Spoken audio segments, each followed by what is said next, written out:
All right, so the first things first, when we're doing undercoating, is we're dealing with this product called Surface Shield, and PB Blaster makes it.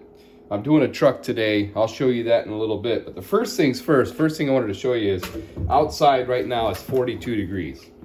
So I wanted to come in here. I got a sink set up in my bathroom here, laundry room. And I ran hot water, and I'm putting my product down into that hot water. I use gallon jugs. I'm putting it down into the hot water while I'm getting the vehicle prepped, because I want to make sure that that product is nice and pliable. It doesn't get very stiff because of the temperatures. All right, so I wanted to come by and just show you the tools before we get started on this product. Right here, I'm using my air compressor. This is a Husky air compressor. I got this set at 80 pounds PSI, 80 PSI. We've got prep tools. We got a hammer. You get under that vehicle and you just kind of smack the rust off of it. Wire brush. This is nice for the frame. Gets a nice big swath going at once. I've got a scraper for any hard areas. I'll scrape that frame. This is really nice for knocking off inside of those frame rails. You can just touch that frame with this, and you'll see rust falling out of them holes from inside of that frame rail. So this is very important for me anyways. Not necessary, but important. This is my sprayer. Got this off of Amazon. I don't even remember what the name brand is. But again, another regulator here. I make sure that that's regulated to 80 pounds. I've got these two nice 22-inch wands. This one here is a faceted spray tip that when you go inside of the frame rail, it's going to fan out the spray of the product. This one is also really nice, and this is just a straight ahead sprayer, but it gets into those hard to reach areas, and you can spray with that. So those are the tools I use for undercoating. All right, so this is the truck we're working with today. We're going to be working on this GMC Sierra 4x4. Nice looking truck. They just want to make sure that all this gets addressed, and you know, it's got some surface rust and stuff, not horrible at all. Very good condition truck. So we're going to go through, we're going to make sure we get inside of, you know, the tailgate. I'm probably going to be taking this piece off and spraying down to make sure I get a good spray down in there, and get those running boards really nice inside of the door frame. Open up this hood, and I'm going to get up underneath that thing right now to just make sure that we got enough of the rust knocked off of it.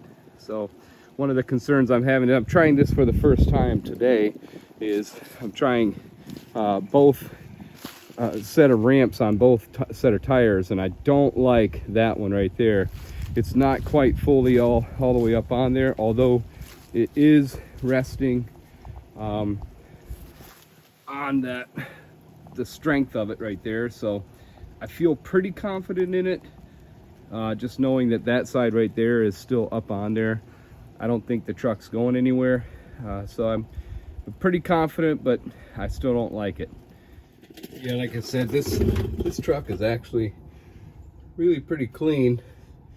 I'm going to be doing all this framework. Just going to get a picture of it before I do it. But yeah, this is pretty clean. There's no real concerning spots on the frame. We got that surface rust, that's why we're doing this.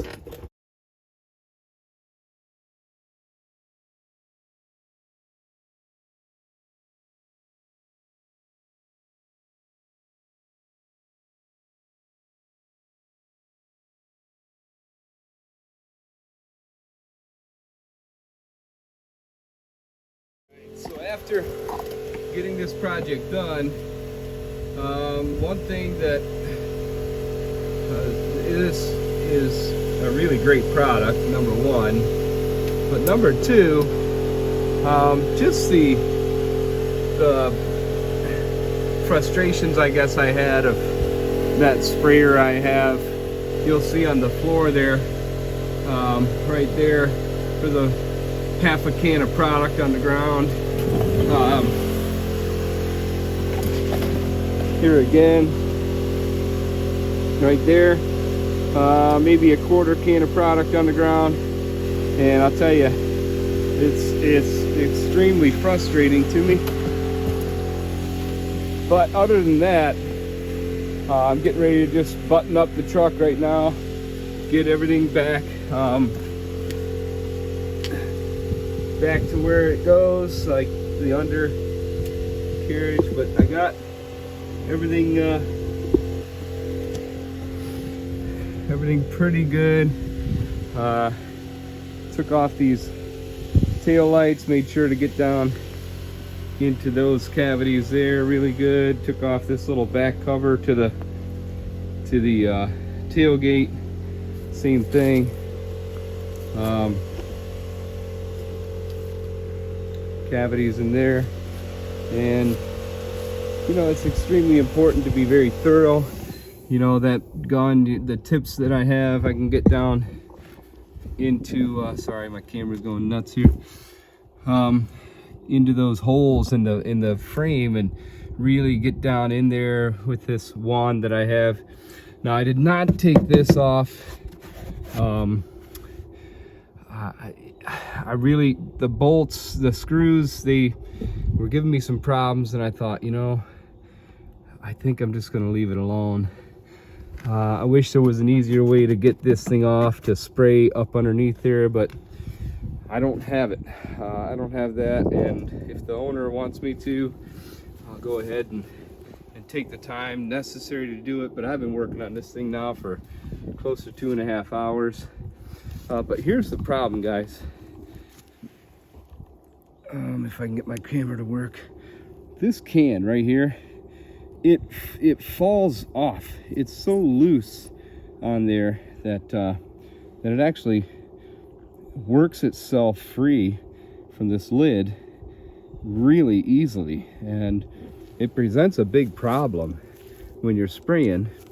I'll put the link. I'll put the link to it in the description, just to make sure that, you know, maybe you avoid that gun, because it's not really the best. But I tell you, other than that, it's worked out pretty good.